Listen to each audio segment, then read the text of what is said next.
إن الحمد لله نحمده ونستعينه ونستغفره ونعوذ بالله من شرور أنفسنا ومن سيئات أعمالنا من يهده الله فلا مضل له ومن يضلله فلا هادي له وأشهد أن لا إله إلا الله وحده لا شريك له وأشهد أن محمدًا عبده ورسوله أما بعد فإن أحسن الكلام كلام الله وخير الهدي هدي محمد صلى الله عليه وسلم وشر الأمور محدثاتها وكل محدثة بدعة وكل بدعة ضلالة الضلالة في النار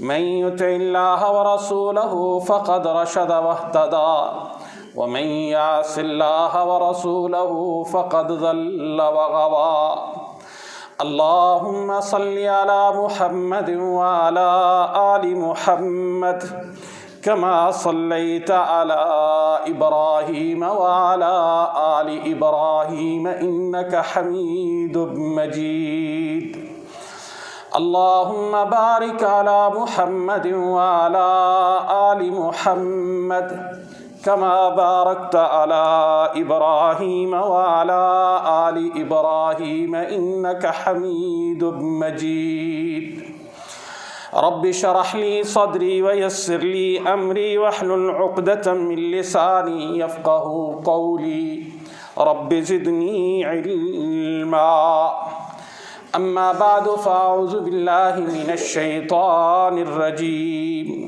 بسم الله الرحمن الرحيم إذ قال الحواريون يا عيسى ابن مريم هل يستطيع ربك أن ينزل علينا مائدة من السماء قال اتقوا الله إن كنتم مؤمنين قالوا نريد أن نأكل منها وتطمئن قلوبنا ونعلم أن قد صدقتنا ونكون عليها من الشاهدين قال عيسى ابن مريم اللهم ربنا أنزل علينا مائدة من السماء تكون لنا عيدا لأولنا وآخرنا وآية منك وارزقنا وأنت خير الرازقين۔ اللہ رب العزت نے حضرت عیسیٰ علیہ السلام اور ان کے حواریوں کا ایک حوار مکالمہ ذکر کیا ہے، اور قرآنی الفاظ کے مطابق اس کا مفہوم یہ ہے۔ اللہ رب العزت فرماتے ہیں کہ جب حواریوں نے یہ بات کہی کہ اے عیسیٰ ابن مریم، کیا تمہارا رب یہ طاقت رکھتا ہے کہ ہمارے لیے آسمانوں سے ایک دسترخوان نازل کر دے؟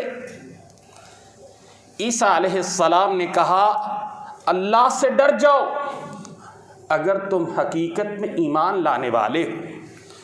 وہ کہنے لگے ہم یہ چاہتے ہیں کہ ہم اس دسترخوان سے کھائیں، ہمارے دل مطمئن ہو جائیں، ہم جان لیں کہ آپ سچے ہیں، اور اس معجزے کے نازل ہونے پر ہم گواہ بن جائیں۔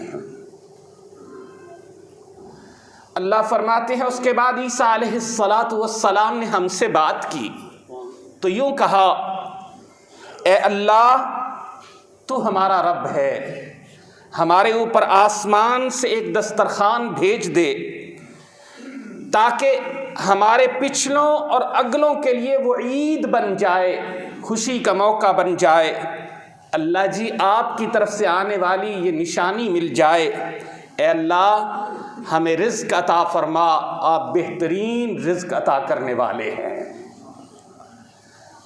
یقیناً ایک لمبا واقعہ ہے، کچھ نے سنا ہوگا، نہیں سنا تو ضرور سنا کیجئے، لیکن میں اس کے ایک پہلو پر روشنی ڈالنے کی کوشش کروں گا، شاید کہ اس سے میرے ایمان میں اور آپ کے ایمان میں کچھ تازگی آ جائے۔ اور اللہ سے دعا بھی یہی ہے کہ اللہ، جیسے تیرے بندوں کے بارے میں ذکر ہے قرآن میں کہ جب وہ قرآن کو سنتے ہیں ان کے ایمان میں اضافہ ہوتا ہے، اللہ ہمارے ایمانوں میں بھی اضافہ فرما۔ اب یہاں پہ دو رویے ذکر کیے گئے، دو طرز تخاطب ذکر کیے گئے، مخاطب کرنے کے دو انداز ذکر کیے گئے۔ ایک عیسیٰ علیہ السلام کے حواری ہیں جنہوں نے اپنی آنکھوں سے بہت سارے معجزات دیکھے ہیں، سنے ہیں، ان کے سامنے واقعات پیش آئے ہیں، لیکن اللہ رب کریم کے ساتھ ان کا معاملہ ادب والا نہیں ہے بلکہ بے ادبی والا ہے۔ اسی لیے اللہ کے پیغمبر سیدنا عیسیٰ ابن مریم علیہ السلام ان کو یہ کہتے ہیں اتقوا اللہ، اللہ سے ڈر جاؤ۔ کیا کہا تھا انہوں نے؟ ذرا قرآنی الفاظ پر غور کریں۔ اللہ فرماتے ہیں کہ انہوں نے جب عیسیٰ علیہ السلام کو خطاب کیا تو اس میں بھی بے ادبی تھی۔ یا عیسیٰ ابن مریم، یعنی سب سے پہلے انہوں نے عیسیٰ علیہ السلام کو ہی مخاطب بے ادبی کے ساتھ یا ادب کے تقاضوں کے مطابق نہیں کیا۔ یہ نہیں کہا یا نبی اللہ، یا رسول اللہ، یہ نہیں کہا اے اللہ کے نبی، اے ہمارے نبی، اے ہمارے رسول، نہیں، ان کا نام لے کے جیسے صحابہ اکرام رضوان اللہ علیہم اجمعین کرتے تھے، یا نبی اللہ، یا رسول اللہ، فداک ابی و امی، ہمارے ماں باپ آپ پہ قربان ہو جائے۔ اب یہ طرز تخاطب، انداز گفتگو شروع ہی بے ادبی سے کرتے ہیں، اس لیے عیسیٰ علیہ السلام اس پہ کہتے ہیں اتقوا اللہ، اللہ سے ڈر جاؤ۔ اگلی بات دیکھیے کہ انہوں نے جب یہ کہا حل یستطیع ربک، اس کا لفظی ترجمہ اگر کرنے کی کوشش کریں، قرآن کا ترجمہ انسان نہیں کر سکتا لیکن ترجمانی اور اس کے مفہوم کو تو سمجھ سکتا ہے۔ وہ ترجمانی کرتے ہوئے اگر اس کو سمجھنے کی کوشش کریں تو اس کے معنی یہ حل، کیا یستطیع ربک، تیرے رب کی یہ قدرت ہے، یعنی شک آ گیا۔ پھر آگے لفظوں پہ غور کیجئے، ربک، تیرا رب، یہ نہیں کہا ہمارا رب۔ رب کی نسبت گویا کہ رب صرف عیسیٰ علیہ السلام کا تھا، ان کا نہیں تھا۔ اور ویسے قرآن نے کبھی کبھی ذہن میں آتا ہے کہ قرآن نے بنی اسرائیل کا تذکرہ کثرت سے کیوں کیا ہے؟ اس میں ایک سب سے بڑی وجہ یہ ہے، اللہ رب العزت بنی اسرائیل کے رویوں کو ذکر کرتے ہیں اور مسلمانوں کو سمجھاتے ہیں کہ تم نے ان رویوں کو نہیں اپنانا۔ قرآن نے ان کے یہ الفاظ ربک، ربک، تیرا رب، تیرا رب، یہ انہوں نے ایک بار نہیں کہا، موسیٰ علیہ السلام سے بھی کہا اذهب انت وربک فقاتلا انا ہاہنا قاعدون، جائیے آپ اور آپ کا رب جا کے لڑیں، ہم تو یہاں بیٹھے ہوئے ہیں۔ سورہ بقرہ میں وہ گائے کے واقعے کے بارے میں آپ پڑھیں گے، بار بار وہاں پہ کیا کہتے ہیں کہ اے موسیٰ علیہ السلام اپنے رب سے پوچھ کے بتائیے، یعنی موسیٰ کا رب، ربو کا، تمہارا رب، تمہارا رب، تمہارا رب۔ اللہ رب العزت کے یہ الفاظ انبیاء علیہم السلام کے ذریعے اپنی ذات کے لیے بھی، پھر اللہ اپنی ذات کے حوالے سے انبیاء سے کہلواتے ہیں کہ انبیاء کہتے ہیں اتقوا اللہ، اللہ سے ڈر جاؤ۔ کیونکہ یاد رکھنا، ادب مومن کا حسن ہے، ادب مومن کی پہچان ہے، دوسروں کا خیال رکھنا، اور سب سے زیادہ ادب کا حقدار کون ہے؟ جس نے مجھے پیدا کیا، جس نے مجھ پہ احسان کیے، جس نے مجھے رزق دیا، جس نے میری زندگی کی ایک ایک ضرورت کو پورا کیا۔ اس لیے اللہ کہیں شکوہ بھی کرتے ہیں وما قدر اللہ حق قدرہ، انہوں نے اللہ کی قدر کا حق ادا نہیں کیا، انہوں نے اللہ کی ادب کے ساتھ جو حیثیت تھی اس کو مانا ہی نہیں۔ تو اللہ رب العزت یہاں ان کے رویوں کا ذکر کر رہے ہیں۔ پہلی بات، عیسیٰ علیہ السلام کو خطاب کیا، گفتگو کرتے ہوئے ان کو مخاطب کیا تو انداز ہی بڑا عجیب تھا۔ پھر آگے حل یستطیع ربک، کیا تمہارا رب یہ طاقت رکھتا ہے؟ شک آ گیا۔ پھر رب کا، اپنا رب نہیں کہا تمہارا رب، آپ کا رب۔ پھر آگے دیکھیے اللہ رب العزت فرماتے ہیں کہ پھر اس میں آگے عیسیٰ علیہ السلام پہ بھی شک کر ڈالا۔ کہنے لگے جب عیسیٰ علیہ السلام نے کہا اللہ سے ڈرو، کیوں ایسی باتیں کر رہے ہو، انداز بدلو، کہنے لگے نہیں، اصل میں مسئلہ یہ ہے کہ ہم یہ آپ سے اس لیے کہہ رہے ہیں کہ آسمان سے رب ہمارے لیے ایک دسترخوان نازل کر دے، اس کے 4 مقاصد ہیں ہمارے سامنے۔ پہلا سبب یہ ہے کہ ہم نرید ان نأکل منہا، ہم کھانا کھائیں گے، یعنی پیٹ کے پجاری۔ دوسری بات وتطمئن قلوبنا، ہمارے دل مطمئن ہو جائیں گے، یعنی ابھی تک اطمینان ہی نہیں آیا۔ تیسری بات وَنَعْلَمَ أَن قَدْ صَدَقْتَنَا، ہم جان لے کہ آپ واقعتاً سچے نبی ہیں، یعنی شک، نبی پہ بھی شک۔ پھر وَنَكُونُ عَلَيْهَا مِنَ الشَّاهِدِينَ، ہم گواہ بن جائیں۔ کون ہو تم؟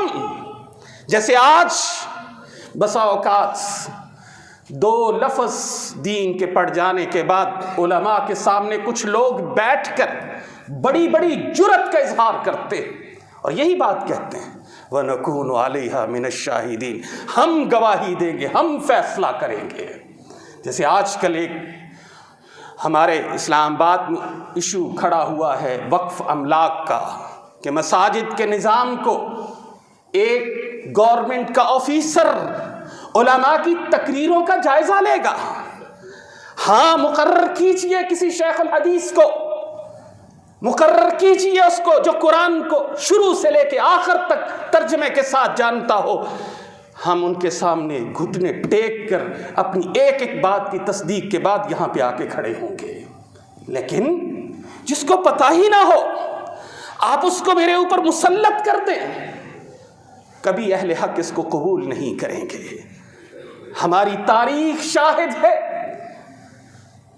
کہ امام ابو حنیفہ رحمہ اللہ کو جب وقت کا خلیفہ کہتا ہے کہ میرے قاضی القضات بن جاؤ، میرے مفتی اعظم بن جاؤ، وہ کیا کہتے ہیں کہ میں مفتی اعظم بن گیا، پھر تو مجھے دیکھنا پڑے گا کہ بادشاہ کی چہرے کی سلوٹیں کیا کہتی ہیں۔ نہیں، امام ابو حنیفہ رحمہ اللہ کبھی امام نہ بنتے اگر وہ حاکم وقت کے قاضی القضات بن جاتے۔ علماء حق ان کے سامنے یہ انداز آج کا نہیں ہے، بہت پرانا ہے، اور انبیاء علیہ السلام کے سامنے بھی یہ جرأت کی کہ کیا کہہ رہے ہیں نکون علیہا من الشاہدین، ہم گواہ بن جائیں گے، یعنی اپنی حیثیت ہم نہیں۔ یاد رکھیے ہم بھی اگر اہل ایمان یا اہل علم کے ساتھ وابستہ ہونے کی بنیاد پہ کوئی بات جرأت سے کر سکتے ہیں تو اس میں میری ذات کچھ نہیں ہے، علماء کی ذات کچھ نہیں ہے، ہاں پیچھے علم ہے، اللہ کا قرآن ہے، پیارے آقا علیہ السلام کا فرمان ہے، ہاں وہ ہمیں یہ جرأت دیتا ہے کہ ہم یہ بات کہہ سکیں کہ اللہ اور اللہ کے حبیب صلی اللہ علیہ وسلم کے دین کے تقاضے یہ ہیں۔ تو الغرض رویہ دیکھیے، انہوں نے یہ 4 مقاصد ذکر کیے، ہم کھانا کھائیں گے، ہمارے دل مطمئن ہو جائیں گے، ہم جان لیں گے کہ آپ سچے ہیں، اور پھر ہم آپ کے لیے گواہ بن جائیں گے۔ اللہ فرماتے ہیں کہ ان کا یہ انداز ہمیں پسند نہیں آیا، اسی لیے ہم نے اس کے فوری بعد یہ انداز ذکر کیا کہ حضرت عیسیٰ علیہ السلام نے پھر کیسے بات کی۔ عیسیٰ علیہ السلام کا تکلم ان کا خطاب، ان کی گفتگو کا انداز کیا تھا۔ اسی طرح ہم اس میں دیکھتے ہیں کہ وہ اپنی حیثیت منوانا چاہتے ہیں، اور اللہ رب العزت نے پھر جب اس کے مقابلے میں یہ ان کی 6 باتیں بظاہر جو ہمیں ان کے اس حصے سے معلوم ہوتی ہیں، مقام اور مرتبہ عیسیٰ علیہ السلام کا، اس کا خیال نہ رکھا انہوں نے۔ اسی طرح اللہ کی قدرت میں شک کیا، اسی طرح اللہ رب العزت کا اپنا رب ہونے کے بارے میں ان کا ایمان متزلزل ہو گیا، ڈگمگا گیا۔ اسی طرح نبی حضرت عیسیٰ علیہ السلام کی نبوت کے بارے میں شک ان کے دلوں میں پیدا ہوا، اور اسی طرح اپنی ذاتی حیثیت منوانے کے لیے ان کے اندر میں آ گئی، اور پھر اس ساری گفتگو کے اندر مقصد بھی ظاہر کر دیا کہ ہمیں صرف اپنا مفاد ہے۔ اب یہی بات عیسیٰ علیہ السلام کی ذرا الفاظ پہ غور کر کے دیکھیے۔ اللہ جب قرآن میں نقل کرتے ہیں حضرت عیسیٰ علیہ السلام اللہ کے ساتھ کس قدر ادب سے گفتگو کرتے ہیں، کس طرح اللہ کے مقام و مرتبہ کو سامنے رکھ کے گفتگو کرتے ہیں، یہ درس ہے، یہ نقطہ ہے میرے اور آپ کے لیے کہ میرا رب سے تعلق ادب والا ہونا چاہیے۔ میں رب کے سامنے کھڑا ہوں تو ادب سے کھڑا ہوں، میں رب سے مانگوں تو ادب سے مانگوں، میں اپنے اللہ کا تذکرہ کروں، ذکر کروں تو میں اللہ جی کا تذکرہ پیار سے، محبت سے اور ادب سے کروں۔ اس لیے کہ اس کے اندر پھر بندے اور رب کے تعلق کا اظہار ہوتا ہے۔ جن سے آپ کو محبت ہوتی ہے ان کے نام لینے کے لیے آپ کتنے القابات، کس قدر احتیاط برتتے ہو۔ بسا اوقات تعجب ہوتا ہے، بسا اوقات اس بات پر حیرت ہوتی ہے کہ ہم اپنے کسی بزرگ کا ذکر کرتے ہیں تو اس کے آگے اور پیچھے 15 لفظ لکھے ہوتے ہیں، القابات لکھے ہوتے ہیں۔ ضرور لکھیے، بزرگوں کا ادب، ان کا احترام واجب ہے۔ ان کا نام آئے گا تو آگے پیچھے نہ جانے کتنی باتیں ضرور کیجئے، لیکن پھر وہیں پہ جب میرے آقا، میرے مولا، ہم سب کے تاجدار، اس کائنات کے سب سے بڑے سردار، انبیاء کے امام کا ذکر آئے تو پھر میری زبان وہاں گنگ نہ ہو جائے، پھر وہاں بھی میں محبت کا ایسے ہی اظہار کروں۔ پھر جب میرے اللہ کا ذکر آئے، پھر جب میرے اللہ کی کتاب قرآن مجید فرقان حمید کا ذکر آئے تو وہاں بھی میرا انداز یہی ہونا چاہیے۔ آئیے ذرا دیکھتے ہیں حضرت عیسیٰ علیہ السلام کیسے اللہ سے پھر گفتگو کرتے ہیں۔ قال عیسی ابن مریم، عیسیٰ ابن مریم نے پھر کہا علیہ السلام، کیا کہا؟ اللہم ربنا۔ عام طور پہ دعا کے لیے صرف اللہم کافی ہوتا ہے، اے اللہ نہیں، چونکہ انہوں نے پیچھے کہا تھا ربو کا، تمہارا رب، اصلاح کر دی، وہ میرا رب بھی ہے، وہ میرا اللہ بھی ہے۔ نبی یوں سمجھاتے ہیں، نبی بھی الجھتے نہیں ہیں۔ یہاں میرے اور آپ کے لیے بھی یہ سبق ہے، اہل توحید والو، کبھی کبھی تم توحید سمجھاتے ہوئے ترش ہو جاتے ہو، مت ہونا، نبیوں سے سیکھو، قرآن کو یوں ڈوب کے پڑھو۔ انہوں نے کہا ربو کا، تمہارا رب، جواب میں ان کے اوپر لمبی تقریر ان کی ذات پہ نہیں کی، سمجھا دیا انداز، اللہم، اے میرے اللہ، ربنا، آپ ہم سب کے رب ہیں، آپ ہم سب کے رب ہیں۔ ان کو سمجھایا یوں مانگتے ہیں رب سے، یوں مانگتے ہیں اپنے اللہ سے، یوں مانگتے ہیں اپنے مولا سے، اس لیے کہ اس انداز سے اللہ خوش ہوتے ہیں۔ تو گویا کہ ثنا، اللہ کی تعریف سے گفتگو کا آغاز کیا، اور قرآن حمید فرقان مجید اس بات پہ شاہد ہے کہ جہاں اللہ رب الکریم کا ذکر آتا ہے، مثلا 28ویں پارے میں، اس سے دیگر صورتوں میں بھی اللہ کا ذکر آتا ہے یسبح للہ ما فی السماوات والارض، سبح للہ ما فی السماوات والارض، سبح اسم ربک الاعلی۔ اللہ کی تسبیح، تسبیح کیا ہے کہ اللہ ہر عیب سے پاک ہے، اللہ ہر کمی کمزوری سے پاک ہے۔ اور یہ انداز ہمیں انبیاء علیہ السلام کی سیرتوں میں بھرا پڑا نظر آتا ہے۔ ابراہیم علیہ السلام بیمار ہوئے، پتہ ہے بیماری بھی اللہ کی طرف سے آتی ہے، شفا بھی اللہ کی طرف سے آتی ہے، لیکن رب کے ساتھ ادب دیکھیے، کیا کہا وَإِذَا مَرِضْتُ فَهُوَ يَشْفِينِ، جب میں بیمار ہوتا ہوں تو وہ مجھے شفا دیتا ہے۔ یعنی بیماری کی نسبت اللہ کی طرف نہیں کی۔ حضرت ایوب علیہ السلام بیمار ہوئے، شدید بیماری کا سامنا کیا، مگر یہ نہ کہا اللہ تو نے بیمار کیا ہے، بلکہ وہاں پہ بھی کبھی اس کی نسبت شیطان کی طرف کر دی، کبھی مجہول کر دی کہ میری بیماری کا سبب کوئی اور ہے، اللہ شفا آپ کے ہاتھ میں ہے، آپ دے دیجئے۔ حضرت یعقوب علیہ السلام کتنی بڑی آزمائش میں آئے، صبر جمیل کا مظاہرہ کرتے ہیں، لیکن باپ تھے، شفقت پدری نے جوش مارا تو پھر بھی کیا کہا انما اشکو بثی وحزنی الی اللہ، اللہ جی آپ سے ہی التجا کر سکتا ہوں۔ اللہ پہ اعتراض نہیں کیا، ادب کے دائرے سے باہر نہیں نکلے۔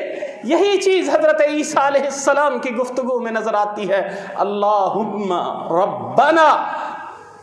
ایک پیار دیکھیے، ادب دیکھیے، سبمیشن دیکھیے، اطاعت دیکھیے، فرما برداری دیکھیے، رب کے سامنے عاجزی انکساری جھک جانے کا منتہا دیکھیے، اللہم ربنا۔